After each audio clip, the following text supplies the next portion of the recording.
जय श्री राधे महाराज जी, आपके चरणों में दंडवत प्रणाम। गुरुदेव, अधिक समय तक प्रभु का ध्यान करने पर सिर में दर्द बढ़ने लगता है। ऐसे समय में कई बार जंडू बाम लगाकर सिर दर्द को शांत करने का प्रयत्न करता हूँ। ब्रह्मचर्य की कमी इसका प्रधान कारण है। ब्रह्मचर्य की कमी, तभी हम कहते ध्यान वगैरह कहाँ। अच्छा, ध्यान में तो उल्टा होना चाहिए, अश्रु आने चाहिए, पुलकित होना चाहिए, गदगद कंठ नयन बहा नहीं रहा। दंपति रस रहे भीन, प्रिया प्रीतम का रूप का ध्यान कर रहे हैं या सिया राम जी का ध्यान कर रहे हैं, किसी का भी ध्यान कर रहे हैं, तो थोड़ी झांकी आने पर एकदम रो ना आए, शरीर की शुद्ध भूल जाए। सर दर्द काहे को? सर दर्द तो प्रपंच चिंतन में होता है, भगवत ध्यान में तो एकदम निर्मलता आती। तो अभी क्या है, हमारे अंग कमजोर हो गए। जैसे हमारे को स्मृति शक्ति चाहिए, हम आज्ञा चक्र पर एकदम ध्यान करें तो दर्द उत्पन्न हो जाता है, इसलिए कि हमने ब्रह्मचर्य को कहीं समय तक 3 घंटे तक लगातार करने पर होता है। 24 घंटे बच्चा ध्यान हो तो कोई फर्क नहीं पड़ेगा। पूरी रात ध्यान होता है, पूरे दिन ध्यान। और सही पूछो तो ध्यान से छूटा कब? उठते बैठते चलते फिरते खाते पीते सोते जागते हर समय वहीं रह जाता है, इसी को ध्यान कहते हैं। पिय मूर्ति नयनन बसय तेहि रस रहाय समाय, ये लक्षण सुनि प्रेम के और न कछु सुहाय, और न कछु सुहाय। फिर अपने रसमातो कुटुम देह ते जाय, छूट सब ही विधि नातो। ओ रूप छके घूमत रहे, तन को तनिक न भान, नारायण दृग जल भाई हाय प्रेम। अभी सही कनेक्शन नहीं हुआ। ब्रह्मचर्य पर थोड़ा ध्यान दो, क्योंकि आप हमें लगता है विरक्त भाव में हो। विरक्त भाव में, हाँ, तो ब्रह्मचर्य पर ध्यान दो। और नासाग्र दृष्टि पहले रखना सीखो। करते हो नासाग्र दृष्टि? जी, अंदर भ्रकुटी के मध्य आए? लगा, भ्रकुटी के मध्य ध्यान लगा। यहाँ पहले नहीं, वो पहले हम क्या करें, पहले नासाग्र दृष्टि सीखो, करो। हाँ, अब जब यहां दृष्टि रखोगे तो जोर यहां लगेगा आज्ञा चक्र पे, और इसे बर्दाश्त करो। और यहां लिखो, अपने इष्ट का नाम लिखो। लिखा? आंख मुंदनी नहीं बच्चा, आंख मुंदनी नहीं है, अर्ध निमीलित ऐसे, पलक नहीं झपकनी, नासाग्र दृष्टि रखनी है।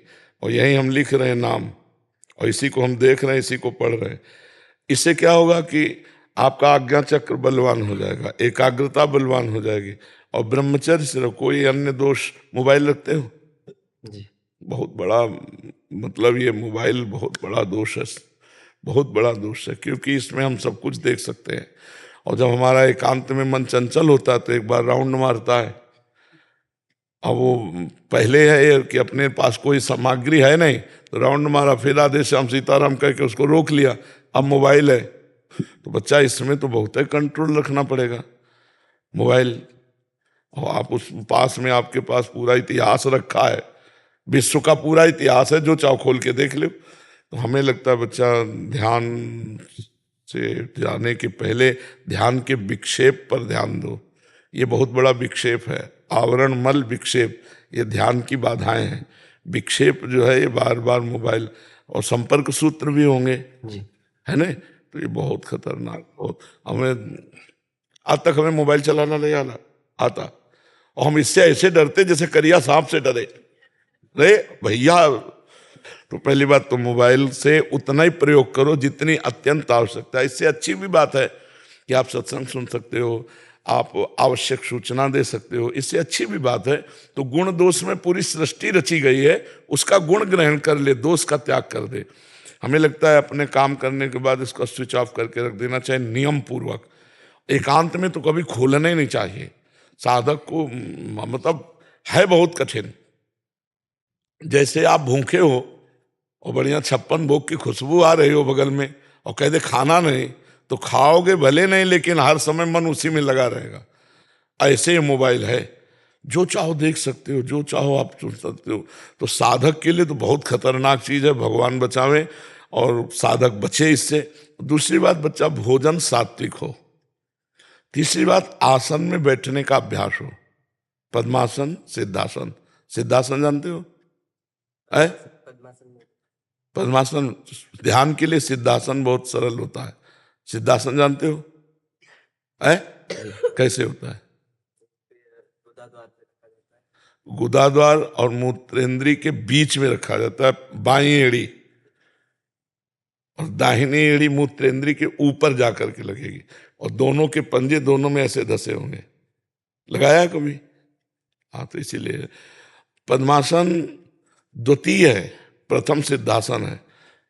ध्यान के लिए सिद्धासन श्रेष्ठ है, और मंत्र सुमिरन समाधि के लिए पद्मासन श्रेष्ठ है। ब्रह्मचर्य से रहो, पवित्र भोजन करो, मोबाइल का दुरुपयोग ना करो, और किसी से व्यवहार न रखो। अभी तो नई अवस्था है एकदम, बहुत सात्विक साधुता, बहुत सात्विक की है, ठीक है। और ये जो मस्तक में दर्द होता है ना, इसकी चिंता न करो, इससे कोई हानि नहीं होगी। त्रिकाल संध्या करते थे, सुबह दोपहर शाम। जैसे उसमें करीब 6-7 घंटा लगातार, मतलब 2-2 घंटे के इसमें करते थे। पद्मासन बैठ 2 घंटे पद्मासन में बैठ जाओगे? जी, 3 घंटे तक कर लेते हैं प्रभु जी। पद्मासन में? हाँ, तो अच्छा अभ्यास धीरे धीरे और बढ़ाओ। बार बार या प्रभु। गायत्री जपते हैं संध्या में? गायत्री तो गायत्री तो सिद्ध होती है जब जो संपुट हैं गायत्री के आते हैं आपको संध्या के, तो फिर पूर्णता कैसे होगी?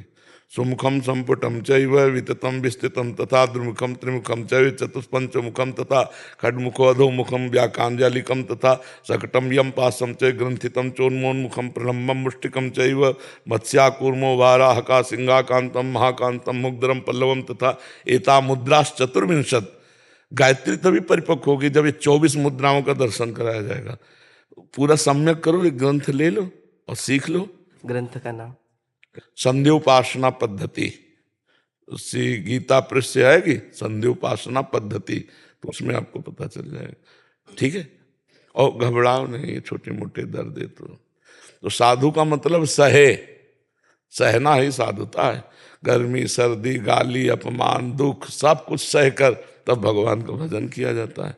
और देखो, नदी में स्नान करते हो जैसे गंगा यमुना? कभी जी करते हैं। अगर नजदीक हो तो रोज स्नान करा? नजदीक तो नहीं है। अच्छा, तो अमावस पूर्णिमा तो चले ही जाया करो। कोई सरोवर, कोई झील, कोई नदी, खुले जल में स्नान करने से साधु को बल मिलता है, अध्यात्म बल की पुष्टता होती है, जैसे गंगा यमुना है। मात्रा स्पर्शास्तु कौन्तेय शीतोष्ण सुख दुखदा आगमा पाइनो नित्यास्तास्तितिक्षस्व भारत। गर्मी सर्दी अनुकूलता प्रतिकूलता सब चीज है, सब कुछ सहे और कुछ न कहे, न भगवान से न किसी से। कभी किसी से मंगबो भलो न बाप सो जो प्रभु राखे टेक। भगवान का भरोसा। जवान हो इसलिए तो थोड़ा हम कठिन बात कह रहे हैं। गर्मी सर्दी अभी आगे चलकर सिद्ध हो जाओगे, और अगर अभी राजकुमार जैसा जीवन व्यतीत करोगे तो फिर वो वस्तु नहीं मिलेगी। गर्मी सर्दी मान अपमान दुख सुख, और ज्यादा शीशा मत देखो। फौरन तिलक लगाया अंगुली से और बस ऐसे। ये वृंदावन में आकर के हम ये चंदन और तिलक लगाए, नहीं तो गंगा जी की बालू हर हर महादेव, सीधे ऐसे कभी मुख नहीं देखा, और एक अचला, और जैसे ऐसे सर्दी पर कभी कंबल नहीं, कभी स्वेटर नहीं, कभी शॉल नहीं, कभी टोपा नहीं, नंगे पैर। अब एक कि भगवान दूसरा सेवा दे दी है, समाज सेवा, तो अब जैसे चलावे। नहीं तो पहले अपना कल्याण करे, फिर जग का कल्याण स्वयं होगा। पहले अपना कल्याण कर ले, पहले अपना ज्ञान दूर कर ले, फिर दूसरों का ज्ञान दूर। बहुत अच्छे सौभाग्यशाली हो जो भगवान के मार्ग में चल रहे हो, और बढ़िया आसपास छेद बंद कर ले और अच्छे महात्मा बनो, ठीक है। राम शरण जी जम्मू से। जय जय श्री तारी। महाराज जी, आपके चरणों में कोटि कोटि प्रणाम। महाराज जी, निरंतर भजन हो हमसे और भजन का कोई अहम भी ना हो, इसके लिए किन सावधानियों को रखना आवश्यक है? इनके लिए पहले ही सावधानी की बात नहीं है, पहली वर्ण करने की बात है। किसी भगवत प्रेमी महात्मा का प्रीतम रूप में वर्ण करना। प्रीतम माने तो सबसे ज्यादा प्यारा। बिना इसके इस कोटि का भजन नहीं होगा। भजन न होई संग बिनु, और भजन बिना नहीं प्रेम। छिन्हू भजन न छाड़िए, धरिए याद ध्रुने। किसी भगवत प्रेमी महात्मा का अंदर से वर्ण कर लेना और उनकी आज्ञा के अनुसार चलना, सबसे पहले भजन के लिए जो आवश्यक बात है। दूसरी बात, भजन विरोधी वृत्तियों का त्याग करना। भजन विरोधी जिस वस्तु व्यक्ति के संयोग से भजन छूटने लगे वो भजन विरोधी वृत्ति है, वो व्यक्ति है, वो वस्तु है, वो स्थान है, उसका हम त्याग करें। जैसे हम गंदी बातें देखेंगे, गंदी क्रियाएं करेंगे, गंदा चिंतन बनेगा, तो फिर भगवत चिंतन तो नहीं हो सकता। तीसरी बात, हम किसी के दोष दर्शन न करें, हम किसी की निंदा न करें, किसी की निंदा ना सुने। ये भजन में बहुत बाधक है। अगर आपका भजन हो रहा है, आप दूसरे की निंदा कर, तो आपका भजन रुक जाएगा, आपकी बाधा पड़ जाएगी। पर दोष दर्शन, पर दोष वर्णन, पर दोष श्रवण, ये भजन में बहुत बाधक है। चौथी बात, कम भोजन करना, कम बोलना और कम सोना, ये तीन बातें आवश्यक हैं जो जीवन में होनी। जैसे पहली बात आवश्यक, संत महापुरुष का प्रीतम रूप में वर्ण, उनकी आज्ञा के अनुसार चलना। ऐसे ही कम बोलना, कम सोना और कम खाना। स्वास्थ्य के लिए जितना सोना जरूरी उतना जरूरी है। कितना सोते हो? हाँ ठीक हो, उचित है, ठीक है। भोजन कई बार पाते हो? केवल 2 बार। हाँ ये भी उचित है, ठीक है। और प्राय मौन का आश्रय लो, आवश्यक हो तो बोलिए, नहीं तो मौन रहिए। परदोष दर्शन, परदोष कथन, परदोष श्रवण का त्याग, गंदी बातें करना, गंदी दृश्य देखना, गंदी क्रियाओं, इनका त्याग, और संत महापुरुष का वर्ण, उनकी आज्ञा के अनुसार चलना। और सबसे पहली बात, भगवान को अपना सर्वस्व समर्पित कर देना। जननी जनक बंधु सुतदारा, तन धन धाम सुहृद परिवारा, सबकी ममता टाग बटोरी, मम पद मन ही बांध बरडोरी। जब हृदय से भगवान को समर्पित कर दोगे तो तुम्हारे हृदय में वो ज्ञान रूप से सारथी बनकर बैठ जाएंगे और तुम्हारे अज्ञान का नाश करके सदमार्ग में चलाएंगे, तो बढ़िया भजन होने लगेगा। ठीक है, ये बातें सुन लेना, बार बार सुनकर इनको धारण करना, बहुत भजन में सहयोग मिलेगा। बिल्कुल जो जो शब्द कह दिए इनको आप समझ लेना, तो आपके भजन में उन्नति होने लगेगी। अभिलाष भट्ट जी। श्री हरिवंश राधे राधे। आदरणीय महाराज जी, श्री हरिवंश राधे राधे। महाराज जी, इस सांसारिक जीवन में जब लोग आते हैं तो पहले ही ईश्वर की शरण में क्यों नहीं जाते, बाद में क्यों जाते हैं? माया, भगवान की इतनी प्रचंड माया है कि ठोकरे खाने के बाद उसे कुछ रास्ता समझ में आता है भगवान का, ऐसे नहीं समझ में आता है। गजेंद्र पहले ही भगवान को पुकार देता तो डूबने का कोई अवसर ही ना आता। द्रौपदी जी महल में ही भगवान को पुकार देते तो सभा में ही ना लाई जाती। तो जीव की दुर्दशा यही है कि वो संसार में जब तक ठोकरें नहीं लगती तब तक भगवान की तरफ नहीं चलता। जब ठोकरें लगती हैं या शुद्ध सत्संग मिल जाए तो ज्ञान प्राप्त हो जाए, भगवान की तरफ चल पड़े। नहीं, भगवान की ऐसी माया है कि नाली का कीड़ा नाली में रहना पसंद करेगा, अमृत में नहीं। जब प्रहलाद जी ने भगवान से कहा कि मुझे इन जीवों को छोड़कर वैकुंठ नहीं जाना, तो भगवान आप आदेश करो, मैं सबको वैकुंठ के लिए लेवा लाऊं। भगवान ने कहा लेवा लो। एक भी नहीं तैयार हुआ वैकुंठ जाने के लिए, अपने लड़का बच्चा परिवार घर द्वार। तो एक सूकरी बिष्ठा खा रही थी, सोचा इससे घृणित जीवन क्या होगा। उसे कहा सूकरी चल, भगवान वैकुंठ ले चलने के लिए कह रहे हैं। तो उसने कहा वैकुंठ में बिष्ठा मिलेगी कि नहीं होगा? नहीं। तो बोले मुझे वैकुंठ नहीं जाना। बिष्ठा खाने वाला बिष्ठा में ही मगन है, नाली का कीड़ा नाली में मगन है। जो जहाँ जीव है वो उतनी ही सुख सामग्री में मगन, वो आगे नहीं बढ़ना चाहता। जब भगवान उसमें ठोकर देते हैं या उसको संत संग मिल जाए, 2 बातें हैं, तो फिर उसे भगवान का मार्ग मिल जाता है। किसका प्रश्न था? हाँ समझे ना, तो उसे भगवान का मार्ग मिल जाता है। नहीं तो जीव माया छोड़ता नहीं छोड़ना चाहता। इतनी प्रचंड माया है, जो जहाँ है उसी में मगन है। अगर भगवान प्रकट हो जाए, पूछे क्या चाहिए, तो जो है वो उसी में मांग लेगा कि यही हमें दे दो। वो ये नहीं मांगेगा कि हमें आपकी सेवा मिल जाए या आप मुझे मिल जाओ, ऐसा नहीं मांगेगा। जी, संत कृपा हो जाए तब भी मार्ग में। संत कृपा या ठोकर, भारी ठोकर संसार से लग जाए तो रास्ता भगवान का, या किसी महापुरुष की कृपा हो जाए तो रास्ता भगवान का। नहीं, सब भगवान के पास मंदिर में जा करके या आराधना करके संसार ही मांगेगा, भगवान को नहीं, भगवान की भक्ति नहीं, भगवान का प्रेम नहीं। गुरु कृपा आपकी हो गई है, शरणागति हो गई है, अब वृंदावन आते हैं, अब मांगते हैं कि माया से भगवान हमें बचाए, आप हमें बचाओ, फिर भी माया घसीटती है। नहीं, घसीटती है बात अलग है, लेकिन हम ना घसीटे। माया कभी हाथ पकड़ के किसी को घसीटा है, आपने देखा है? किसी ने देखा माया कि हाथ पकड़ के घसीटती? माया का कार्य होता है आकर्षण करना। रुपए में आकर्षण माया का, स्त्री में आकर्षण माया का, पुरुष में आकर्षण माया का, भोग सामग्री में, वस्त्र में, मकान में, गाड़ी घोड़ा में, प्रतिष्ठा में, आकर्षण को माया कहते हैं। आप उस आकर्षण से अपने को बचा लीजिए, माया से बच गए।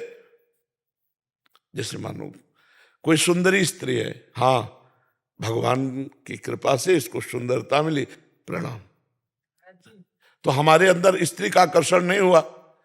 धन, हाँ भगवान ने उनको दिया, हमें जितना दिया काफी, धन का आकर्षण नहीं हुआ। जो जहां है अगर आकर्षण से बच जाए तो माया से बच गया। हम आकर्षण से स्वयं फंसते हैं। माया का केवल एक ही कार्य है, आकर्षण करना, घसीटना, आकर्षण के द्वारा। उस आकर्षण को आप ना कर दो, कोई माया नहीं है। अब आकर्षण में आप घसीटते चले जाओ और बोलो कि मुझे माया घसीट रही, तो फिर गलत बात है। हमारे पास बहुत बड़ा बल है, नाम बल।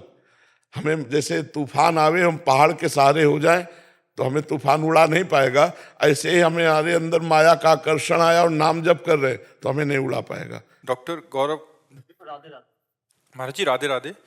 महाराज जी, मैं पेशे से डॉक्टर हूँ, अपना डॉक्टर कार्य यानी प्रैक्टिस ईमानदारी से कर रहा हूँ। कम पैसे में अच्छा इलाज और मरीजों को ज़्यादा समय दे रहा हूँ। जब मरीज ठीक होता है तो शाबाशी देते हैं। महाराज जी, कुछ समय पहले एक मरीज मेरे सेंटर में अपना दम तोड़ दिया। बाद में उनके परिजनों, उनकी बेटी ने मुझे बहुत बुरा भला कहा। महाराज जी, उसका कहा सच ना हो जाए, ये बात बार बार डर लगता है। किसी के बुरा कहने से बुरा नहीं होता, अपने बुरा करने से अपना बुरा होता है। देखो, आप डॉक्टर हो, आप भगवान तो हो नहीं कि आप बचा ही लोगे। अगर उसको मृत्यु लिखी है तो आप अपने अध्ययन के अनुसार कितना भी प्रयास कर लो, उसको मरेगा, वो वहीं मरेगा जहां लिखा है। जिस अस्पताल में, जिस वार्ड पर, जिस आसन पे लिखा है और जितने समय लिखा है, वो वहीं जाके मरेगा। अब आपने प्रयास किया और बचा नहीं, तो आपकी बात भगवान जानते हैं कि आपने अपनी तरफ से कोई कमी नहीं की। इसके बाद उसकी आयु पूरी थी तो उसको होना। अब ये संसारी लोग तो, उनसे पूछो डॉक्टर कोई भगवान है क्या कि हम बचा ही लेंगे? मतलब मृत्यु से बचाने का उपाय नहीं है, रोग से बचाने का उपाय है। रोग से बचाने का उपाय ऑपरेशन करना, औषधि देना, लेकिन मृत्यु से बचा सके ऐसा कोई डॉक्टर नहीं कह सकता। कह सकता कोई डॉक्टर?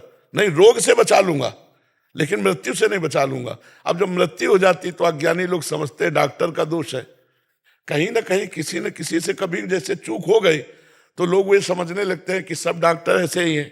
ऐसा नहीं है। बहुत से हजारों डॉक्टर ऐसे हैं जो अगर ना होते तो दुर्गति हो जाती। विचार करो, कितने ऐसे ऑपरेशन हैं जिनके बिना आदमी जी नहीं सकता, बहुत कष्ट भोगे। तो डॉक्टर ऐसा नहीं, निवृत्ति का उपाय करते हैं, लेकिन मृत्यु से बचा ले ऐसा असंभव। अगर मृत्यु है तो ऑपरेशन करते समय मृत्यु हो जाएगी, मृत्यु है तो पूरा ठीक होते होते मृत्यु हो जाएगी। अब उसमें डॉक्टर को दोष देना तो हमें लगता ठीक नहीं। अगर आप मारना चाहो तो भी नहीं मार सकते। आप मारने का उपाय करो तो भी बच जाएगा, उसका मरना नहीं लिखा। और आप बचाने का उपाय कर रहे हो, अगर मरना लिखा है तो मर जाएगा। अब ये संसारी पुरुष तो जानते नहीं, और भला ये बुरा आपको बोले तो आपका बुरा नहीं होगा, आप निश्चिंत रहिएगा। आप अपने कार्य में पक्के रहिएगा, अपने कार्य में त्रुटि ना होने पावे, फिर कोई आपको बुरा कहे तो बाल बांका नहीं कर सकता है। हाँ, आप निश्चिंत रहिएगा, अपनी डॉक्टरी का सदुपयोग कीजिएगा। और ऐसे आते हैं जिनको पास औषधि का भी पैसा नहीं है, तो हमें लगता है उस समय फिर आपको अपनी जेब से सहयोग करके, अपनी डॉक्टरी का सहयोग करके उनकी दुख निवृत्ति करना चाहिए। जरूरत पड़े किसी गरीब को तो पैसा और डॉक्टरी सब लगाकर उसको ठीक करो, यही धर्म हो जाएगा आपके लिए। ठीक है। डॉक्टर मनोज कुमार शुक्ला जी, चित्रकूट से। महाराज जी, राधे राधे, जय श्री हरिवंश। महाराज जी, यदि हमारा वर्तमान जीवन हमारे पूर्व के जन्मों के कर्मों से निर्धारित होता है, तो वर्तमान जीवन में आध्यात्मिक तथा भौतिक उन्नति प्राप्त करने तथा अपना अगला जन्म सुधारने के लिए हमें क्या करना चाहिए? नाम जप। यह कलिकाल मलायतन, मन कर देख विचार, श्री रघुनाथ नाम बिन नाहिन आन आधार। देखो, जन्म सुधारने के लिए यज्ञ भी है, ध्यान भी है, योग भी है, सांख्य ज्ञान भी है, ये मार्ग हैं, बहुत से शास्त्रों में मार्ग वर्णन किए। अब हमें बताओ यज्ञ कैसे हो सकती है? अगर यज्ञ में जरा एक बूंद भी चर्बी असुर डाल देते थे तो यज्ञ भंग हो जाती थी। बड़ा मुश्किल है, शुद्ध घी मिलना, शुद्ध दूध मिलना, शुद्ध अन्न मिलना बड़ा कठिन है। अब जैसे चावल खेती में उपजाया जाता है, कितना कीटनाशक वो दवाइयाँ डाली जाती हैं, खाद डाली जाती है, वो अपवित्र हो जाए, यज्ञ के योग्य नहीं होता। तो यज्ञ होना बड़ा कठिन सा लग रहा है। तो कहीं ऐसा हो कि बहुत बड़ी गौशाला हो और गाय के गोबर से जौ धान्य प्रकट किया जा रहा हो और मंत्रवेत्ता त्रिकाल संध्या करने वाले, गायत्री अनुष्ठान करने वाले ब्राह्मण हो और बड़ा विधान हो, तब कहीं यज्ञ पूर्ण। तो यज्ञ तो बहुत कठिन है। अच्छा, रह गया ध्यान। अब ध्यान आंख मूंद के देखो क्या दिखाई देता है? अंधकार और मन की चंचलता, दो चीजें पकड़ में आएंगी। मन की चंचलता, इधर उधर विषयों में भागता हुआ, और अंधकार। ध्यान तो हो नहीं सकता, क्योंकि ध्यान तब होता है जब यम नियम प्राणायाम प्रत्याहार आसन ध्यान धारणा समाधि, ध्यान तब आता है जब संयम नियम पूर्ण हो, आसन पूर्ण हो। और आसन संयम नियम तब पूर्ण होते हैं जब ब्रह्मचर्य हो। कुल मिला के देखते हैं तो साधना के लिए वो सामग्री नहीं है। छोटे छोटे बच्चे गंदी आदतों में फंसे हुए हैं, गंदे व्यसनों में फंसे हुए हैं। अब ये ध्यान धारणा समाधि, ये तो बहुत अलग की बात हो गई। यज्ञ हो नहीं सकता सम्यक रूप से, ध्यान लग नहीं सकता सम्यक रूप से, मन बड़ा चंचल है। और ज्ञान, मैं स्थूल शरीर नहीं हूं, मैं सूक्ष्म शरीर नहीं हूं, मैं कारण शरीर नहीं हूं। केवल बोल दो, मच्छर काटेगा तो वहीं हाथ जाएगा, इस प्यास लगेगी तो हम ही को लग रही है। हम ये थोड़ी सोचते हैं स्थूल शरीर को, प्राणों को लग रही। ज्ञान बहुत कठिन विषय है। ज्ञान के पंथ कृपाण के धारा, परत खगेश लगे नहीं वारा। परमात्मा प्राप्ति के लिए समाधि भी है। हम 2 मिनट तो शांति से रहा नहीं जा सकता। समाधि कैसे कि हम 8 घंटे 10 घंटे एक आसन पे शांत बैठे, 10 मिनट एक शांत सीधे होके शांत बैठना कठिन है, समाधि लगना तो बहुत कठिन बात है। तो जब सब साधनों की तरफ विचार करें तो एक बात ध्यान आती है कि भगवान की शरण में होकर के नाम जप करते हुए अपने कर्तव्य का पालन करो और वो कर्तव्य कर्म भगवान को समर्पित कर दो, तो संचित भस्म हो जाएंगे। जो जमा है, जो क्रियमाण है, वो निष्फल हो जाएंगे, और जो प्रारब्ध है वो भोगने की सामर्थ्य मिल जाएगी। और हमारा पता नहीं अगला जन्म हो कि ना हो, ऐसा भी हो सकता है। हम भगवान के पास चले जाएं, जरूरी थोड़ी कि अगला जन्म, अगर अगला जन्म होगा तो धनवान कुलवान श्रीवानों के यहाँ होगा, जहां हम नवीन भक्ति करके पुनः भगवान को प्राप्त कर सके। किसका प्रश्न था?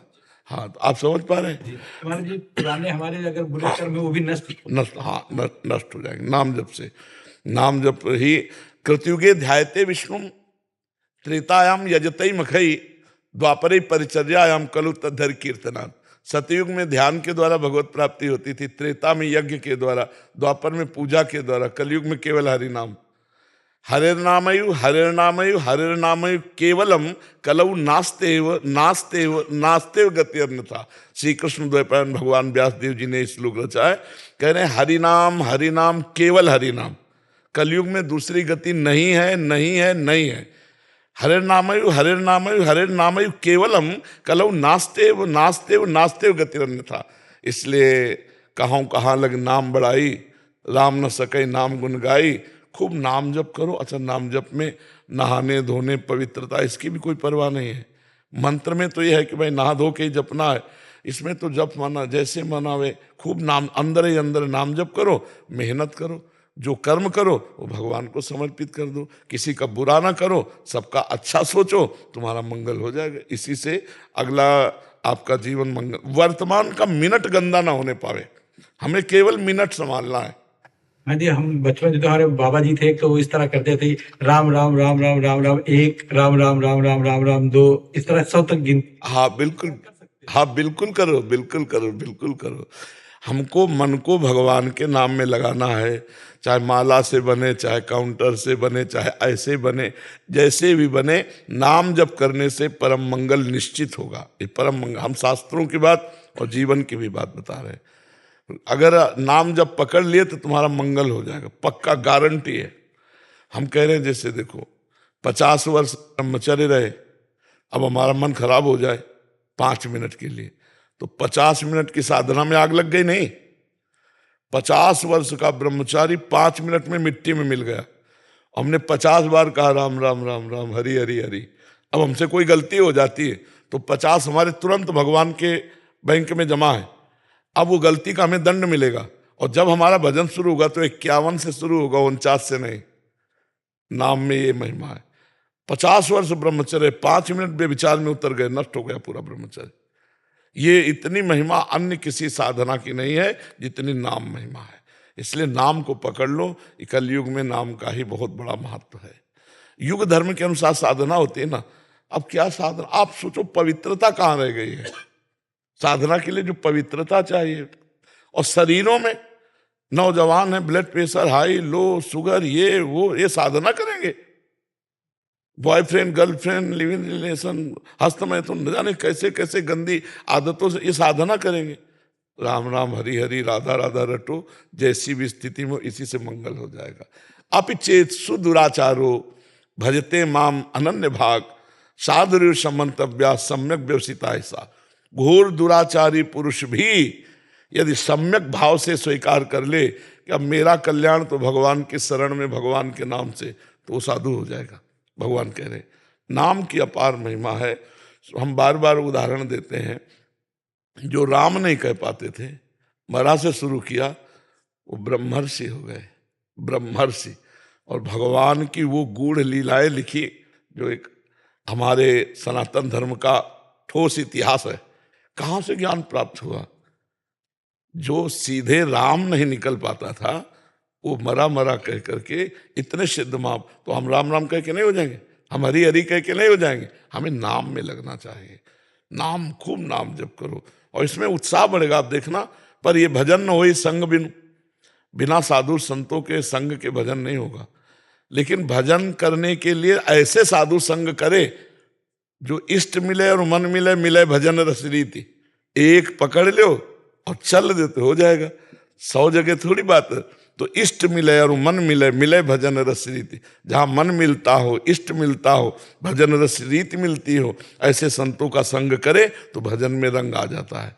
और नाम जब अमृत है, अमृत सच्ची तुमसे नाम जब अमृत है। श्वासा श्वासा नाम चले, दुविधा रहे न कोई। हर श्वास में नाम जप करो, दुविधा रहे न कोई, निश्चित भगवत प्राप्ति हो जाएगी। आचार्य अनिल जी वृंदावन से। जी महाराज जी, आपके चरणों में कोटि कोटि प्रणाम। महाराज जी, मेरी जिज्ञासा है कि प्रभु की विशुद्ध प्रेमा भक्ति के लक्षण क्या हैं, और क्या प्रभु की भक्ति करते करते किस स्थिति में आचार विचार गौड़ हो जाते हैं? क्या भगवान की विशुद्ध भक्ति, प्रेमा भक्ति प्राप्त होने पर नियम आचार विचार जरूरी होते हैं? वो तो स्वभाव बन जाता है उसका। जो साधन काल में किया जाता है वो स्वभाव बन जाता है। पहला प्रश्न क्या है महाराज जी? विशुद्ध भक्ति के लक्षण क्या है? ले विशुद्ध भक्ति का देवर्षि नारद जी वर्णन करते हैं। तदर्पिता अखिलाचारिता तद्विस्मरणेन परम व्याकुलते थे।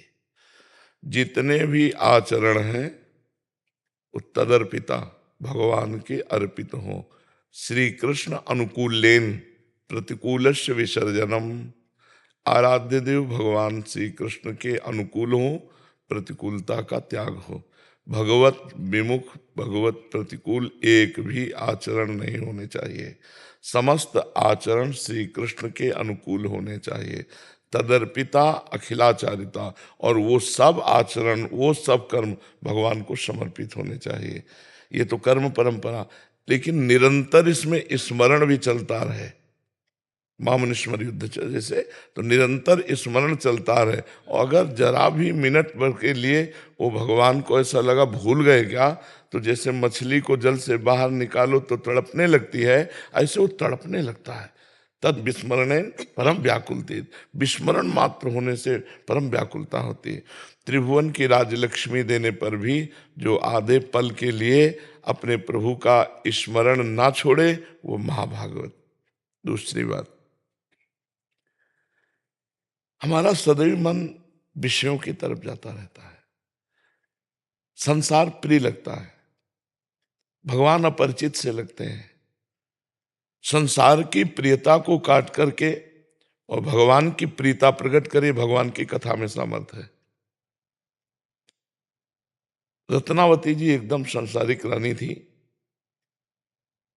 और दासी के मुख से बिहारी जी की चर्चा, गोविंद चर्चा सुनकर महाभागवत बन गई। मथुरा की ब्राह्मण पत्नियां प्रमाण है कि केवल कथा मात्र से भगवत प्रेम को, भगवत साक्षात्कार को प्राप्त किया। पहला है अपने समस्त कर्म भगवान श्री कृष्ण के अनुकूल हो, प्रतिकूलता का त्याग हो। दूसरा है इतना स्मरण में तन्मय रहो कि थोड़ा सा भी विस्मरण होने पर परम व्याकुलता आ जाए। तीसरा, भगवान की कथा सुनने में और भगवान की चर्चा करने में अत्यंत अनुराग हो। कथा सुनते सुनते या कहते कहते जब ये स्थिति आ जाए, गदगद कंठ, नयन बहा नीरा, आंखों से आंसू बहने लगे, कंठ गदगद हो गया, अब कुछ बोलने की हिम्मत नहीं रह गई, ये कथा का फल मिल रहा है उसको। छिन छिन रुदन करंत, छिन गावत आनंद भरी, छिन छिन हार हसंत, ये जो कृपा हरिवंश। वो अपने प्रभु की लीलाओं का चिंतन करके गाकर कभी रुदन करता है, कभी वो शांत हो जाता है, कभी वो नाचने लगता है, कभी वो गाने लगता है। उसकी लोक लज्जा और वेद रीति इसके ऊपर स्थिति होती प्रेमी की। वेदान्न प्रसन्नस्ति सा केवलम अवचिन्न अनुरागम लभते। तो तीसरा, भगवान की कथा में अत्यंत अनुराग होना। बावरो सो रस में फिरे खोजत नेह की बात। अपने प्रेमी प्रभु की बात सुनने को मिलेगी, ऐसे वो बावरा सा घूमता, कहाँ है भगवान की चर्चा हो, कहाँ सत्संग होता है, ये उसकी भूख रहेगी। चौथा, अपने प्यारे के श्रीअंग सेवा की भावना होना। प्रेम प्राप्त करने के लिए अपने प्रभु के श्रीअंग सेवा, तो हम प्रभु की प्रतिमा विराजमान करें या प्रभु की छवि विराजमान करें, और मंगला से लेकर शयन तक हमसे जितना बन सके हम प्रभु की सेवा करें। बिना भोग लगाए पानी भी न पिए। भगवान को, अपने इष्ट को जो भोग लगाए वही पावे। पांचवी बात, अपने प्रीतम के जो लीला विहार स्थलियां हैं, बड़े भाग्यशाली हैं जो उनमें वास करने को पाते हैं, और जिनको वास करने का सौभाग्य नहीं मिला वो उसका रोज चिंतन करें। जैसे वृंदावन की परिक्रमा, बिहारी जी के दर्शन, सत्संग, तो ये सब दिमाग में भर ले जाए और बाहर इसका चिंतन करे। वृंदावन रोज आवे भावना से, रोज वृंदावन की परिक्रमा लगावे, रोज वृंदावन के संतों का दर्शन करे, बिहारी जी के दर्शन करे, यमुना जी का दर्शन करे। तो धाम चिंतन, लीला स्थलियों का चिंतन, ये उसके हृदय में प्रेम अंकुरण उदय करता है। अब सावधानी की बात, कम बोलना, मृदु उचित सत्य भगवत संबंध से युक्त बोलना, ये मौन से भी ज्यादा श्रेष्ठ है। उचित भाषण मौन से भी ज्यादा श्रेष्ठ है। कम सोना, 5 घंटे 6 घंटे जो ले लो, इसके अलावा नींद नहीं आनी चाहिए। माला में बैठे हो नींद आ रही है, पाठ में बैठे हो नींद आ रही। और अल्पाहार, कम भोजन करना, कम सोना, कम बोलना, कम भोजन करना। इतना कम भी ना हो कि भोजन का चिंतन हो, युक्ताहार विहार से। इन 3 का सुधार। और कभी किसी की निंदा ना सुनना, ना करना। अगर भगवत भक्ति प्राप्त करनी है तो कुछ विधि है, कुछ निषेध है। ये निषेध वर्णन कर रहे हैं। कम बोलना, कम सोना, कम खाना। किसी की भी निंदा न कानों से सुनना, न वाणी से बोलना। अपनी निंदा सुन करके आनंदित होना, अपनी प्रशंसा सुनकर दुखी हो जाना। दूसरे की न निंदा सुनना है, न करना है। हमारा जीवन भगवान के आश्रित है, ये हर समय चिंतन करना। हमारा तन, हमारा मन, हमारी वाणी और स्वयं मैं भगवान के चरणों के आश्रित हूं। फिर हमारे जो इष्ट ग्रंथ हैं उनका स्वाध्याय करने का नियम रखना। जैसे मानो स्वामी जी महाराज के, तो फिर केली माली जी रोज पाठ होना चाहिए। हितजू महाराज, चतुरासी जी, सुधानिधि रोज पाठ होना चाहिए। क्योंकि आचार्यवाणी गुरु ग्रंथ जो अपनी परंपरा के आचार्य के, अगर उनका स्वाध्याय नहीं होगा तो फिर बात नहीं बनेगी। उनका गान करना, ये वृंदावन रस है, इसमें गान की बहुत महिमा है। पदों का गायन करना, मंजीरा नहीं आता तो ताली से गाते हुए प्रभु के जो पद हैं लीला विहार के वो गाए। और 24 घंटे में रात्रि में सोते समय अपनी दिनचर्या को प्रातःकाल से लेकर के जांचे कि प्रभु के विरुद्ध क्या भाषण हुआ, क्या दर्शन हुआ और क्या आचरण हुआ, और फिर उस त्रुटि को लिखे अपनी डायरी में और उस पर ध्यान दे कि ये गलती नहीं होनी चाहिए। फिर हो जाए तो फिर हम प्रायश्चित लें कि वे एक दिन भोजन नहीं पाएंगे, 2 परिक्रमा वृंदावन की लगाएंगे। इस गलती की वजह से आपका जीवन पूरा भक्त में आ जाए। और जो बाह्य लक्षण तो इसमें कोई मान्यता नहीं रखते, हो तो नाटक में भी किए जाते हैं। आंतरिक लक्षण भक्त का प्रकट होता है कि विरह कमंडल कर लिए बैरागी 2 नैन, मांगत दरस मधुकरी छके रहते दिन नैन। अंदर से ऐसा विराग्नि पैदा हो गई कि संसार अच्छा नहीं लगता है, नेत्र कहीं टिक नहीं रहे, मन जो है वो व्याकुल है, कब देखूं दरस बिन दुख न लागे नैन, जब से तुम बिछुरे पिए प्यारे कबहु न पायो चैन, दरस बिन दुख न लागे। विरह कमंडल कर लिए बैरागी 2 नैन, मांगत दरस मधुकरी छके रहते दिन नैन। रूप छके घूमत रहें तनको तनिक न भान, नारायण दृग जल बहे यह है प्रेम पहचान। पी मूरति नैनन बसय तेहि रस रहाय समाय, ये लक्षण सुनि प्रेम के और न कछु सुहाय, और न कछु सुहाय फिरे अपने रस मातो, कुटुम देह ते जाय छूट सभी विधि नातो, जहाँ जहाँ पी की बात सुने खोजत तिन गैनन, हित ध्रुव छिन छिन ले प्रेम जल भरी भरी नैनन। प्रिया प्रीतम की रूप माधुरी ऐसी नशा चढ़ा कि अब कुछ नहीं सुहाय, देह कुटुम ते जाए छूट सभी विधि नातो, बस हा कृष्ण हा प्रिया, हा कृष्ण हा प्रिया ऐसे हृदय में उठने लगे, जान ले कि भगवान का प्रेम आ गया है। वैष्णव जनों के अपराध से बचे, निरंतर नाम जपने का अभ्यास करे, और जितनी चर्चा की इसको दोबारा सुन करके अपने दिमाग में धारण कर ले, पक्का वो महाप्रेमी भागवत बन जाएगा, पक्का महाप्रेमी भागवत बन जाएगा। अश्विनी गर्ग जी, पंजाब। राधा राधा राधा राधा। महाराज जी आपके चरणों में कोटि कोटि प्रणाम। महाराज जी, एक संत एक कंत एक नाम एक ग्रंथ में अनन्यता कैसे हो? जब प्रेम का हमारे अंदर भाव आने लगता है या पिपाशा आती है, ये ऊंची बात है, ये ककारा वाली बात नहीं है, ये डिग्री वाली बात है। तब लगता है अपने प्यारे के सिवा मैं किसी को देखूं ना।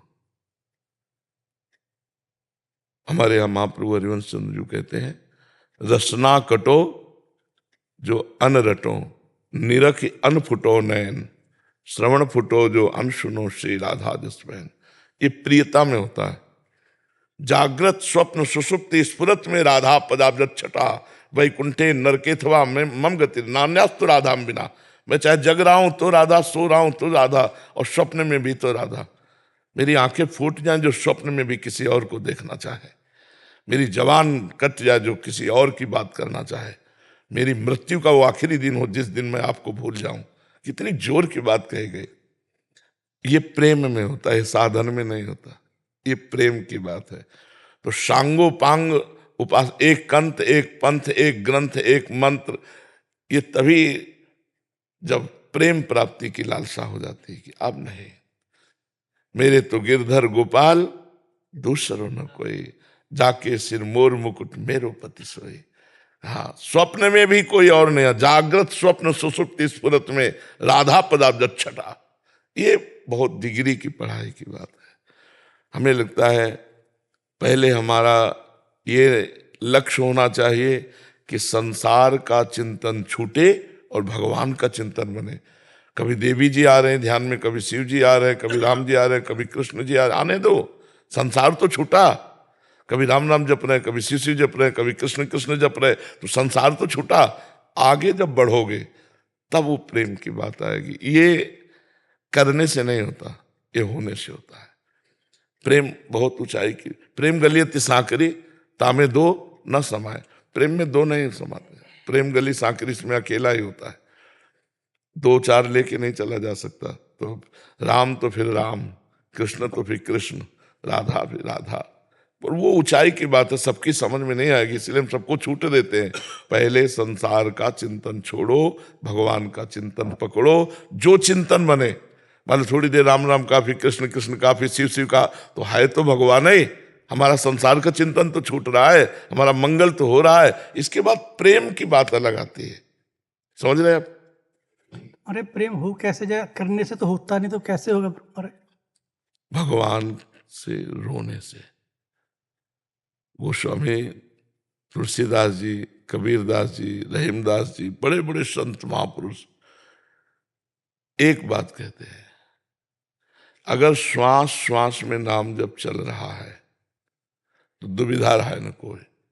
श्वासा श्वासा नाम जपे दुविधा रहा है न कोई। अब जैसे नाम जप कर रहे हैं तो अभी प्रेम थोड़ी होगा, करते करते जब होगा तो नाम जप करना नहीं पड़ेगा, होने लगेगा। फिर नाम जप होता है, करना नहीं पड़ता, और जब होता है तब प्रेम आ जाता है। तो हमें नाम जप तो करना पड़ेगा। ये जो कि एक कंठ, एक पंथ, एक ग्रंथ, एक मंत्र, इसमें हमारी आसक्ति हो जाए, ये प्रेम में होगी। और ये प्रेम प्रकट करने के लिए भजन नसेनी प्रेम की। जैसे हम सीढ़ी पर चढ़ के छत में जाते हैं तो प्रेम रूपी ऊंचाई पर चढ़ने के लिए भजन सर्वोपरि है। भगवान का नाम, भगवान का गुण कीर्तन, भगवान की सेवा, भगवान के प्रेमी भक्तों का संग, इसी से भगवान से। और जब प्रेम होता है तो अनन्यता आ जाती है, फिर दूसरा नहीं, मेरे तो गिरधर गोपाल दूसरो न कोई, ये अनन्यता आ जाती है। तो नाम जप तो करना ही पड़ेगा। प्रारंभिक में हमें जब तक नाम जप नहीं करेंगे तब तक हम चढ़ाई पे चढ़ ही नहीं सकते। तो खूब नाम जप करो, भगवत लीला कथा सुनो, संतों का संग करो, दूसरों को उपकार करो, इसी से प्रेम जागृत हो जाएगा। ठीक है, पर यह क्रिया प्रेम के लिए नहीं हुई, ये क्रिया हुई अनर्थों की निवृत्ति के लिए, कि हम बिना किए कुछ रह नहीं सकते, बिना किए रह नहीं सकते। तो अगर हम सत्क्रिया नहीं करेंगे तो गंदी क्रिया होगी, तो प्रेम क्या नरक जाएंगे। तो हम सत्क्रिया के बल से असत्क्रिया का त्याग कर दिया। जो ये असत्क्रिया का त्याग हुआ तो प्रेम अंदर जो है हृदय में है वो प्रकाशित हो गया। जैसे हम बहुत सुंदर सरोवर में गए, प्यास भी लगी, लेकिन ऊपर उसकी हरी हरी काई है। अब उसको ऐसे हटा दें हम तो निर्मल जल है, अगर दूर से देख के ऐसे चले आवे तो प्यास नहीं बुझेगी। तो वो जो हटाना है, प्रेम किसी क्रिया से नहीं उत्पन्न हुआ, पानी तो पहले से था, उसको हटाना, ऊपर का ये जो मायाकृत शेवार लग गया है, काई लग गई है, ये हटाना है। नाम जप करना, सत्संग करना, साधु सेवा, समाज सेवा, परोपकार, इसके द्वारा हमारा मायामल हट जाएगा। जो हटा से प्रेम तो पहले से था, वो प्रकाशित हो गया। समझ पा रहे आप? गुरुदेव जी जैसे ना आप बोलते हैं राधा नाम लिखो, जी। जब तो लिखता हूँ लिखा नहीं जाता मेरे से। क्योंकि मन के बिना लिख नहीं सकते। लिखो, अब हमारे सामने लिखो अंदर। आपके माथे पे हृदय पे लिख सकता हूँ? हाँ देखो देखो, आपको लिखना आया, पर टिके रहना पड़ेगा इसमें। टिकता नहीं भर। आप लिख दो मेरे माथे पे हृदय पे, तो थोड़ा पक्का हो जाए। मैंने कोशिश तो करता हूँ, पर लिखा हुआ तो सोच लेता हूँ, पर लिखा नहीं जाता मेरे से जी।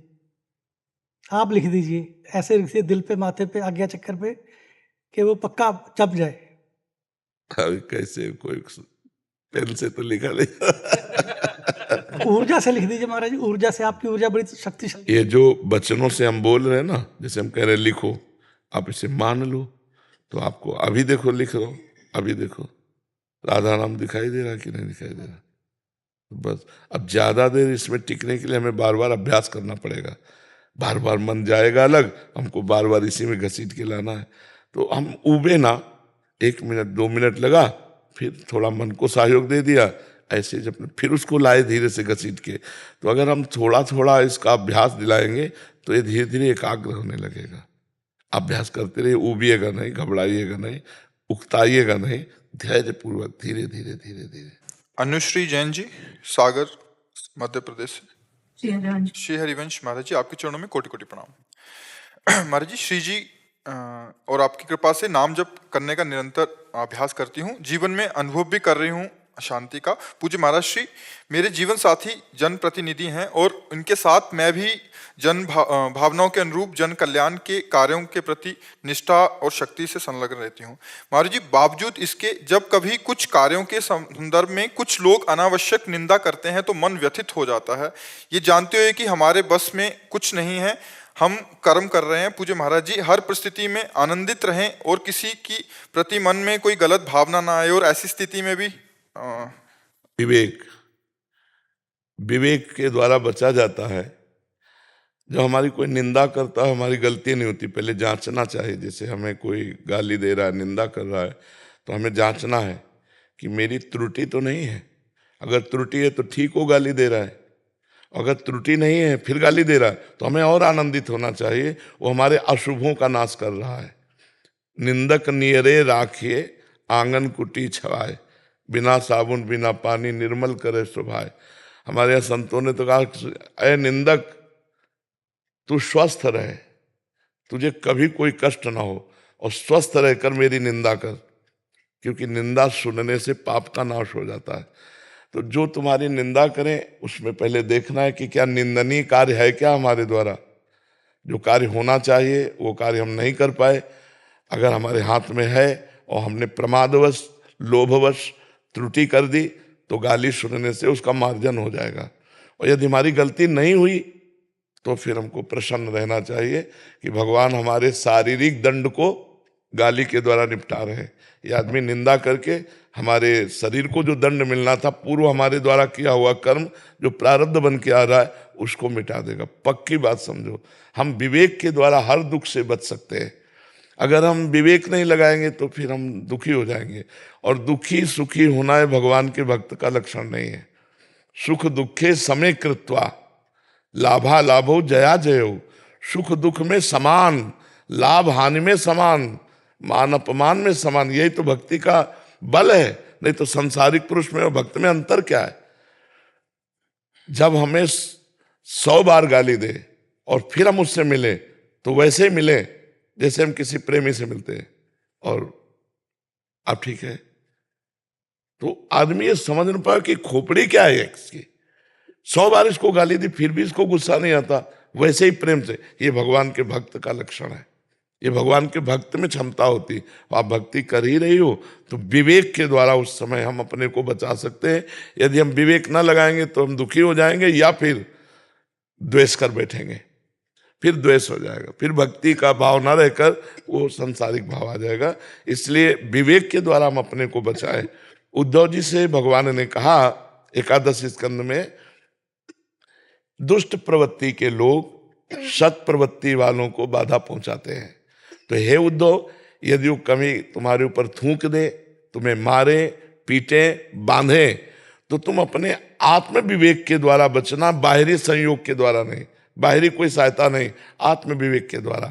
कि जैसे हमारी जबान हमारे ही दांत से कट जाए तो हम किसको दंड देंगे, हमारे हाथ से ही हमें गलती से चोट लग जाए तो हम किसको दंड देंगे। ऐसे ही हमारा कोई कर्म उसको केवल निमित्त बना रहा है, वो निमित्त बनकर हमें दुख दे रहा है, जिससे हमारे पापों का मार्जन हो रहा है। हमें दुखी नहीं होना है, विवेक के द्वारा हम निश्चय कर ले तो बढ़िया बात हो जाएगी। इसमें ये नहीं कि हम भजन करते करते ऐसी क्षमता को प्राप्त होंगे, नहीं, इसमें विवेक, अभी विवेक धारण करो, अभी बच जाओगे। और दूसरी बात है, ये तो हुई अध्यात्म से। कोई फुटपाथ में पागल आदमी अगर गाली दे रहा हो तो हमें दुख नहीं होता है, हमको इनको पागल ही मानना चाहिए। बातुल भूत विवश मतवारे, ते नहीं बोले वचन विचारे, तिनकर कहा सुनी नहीं काना। उनकी बात कान से नहीं, ऐसे उपेक्षा कर दो।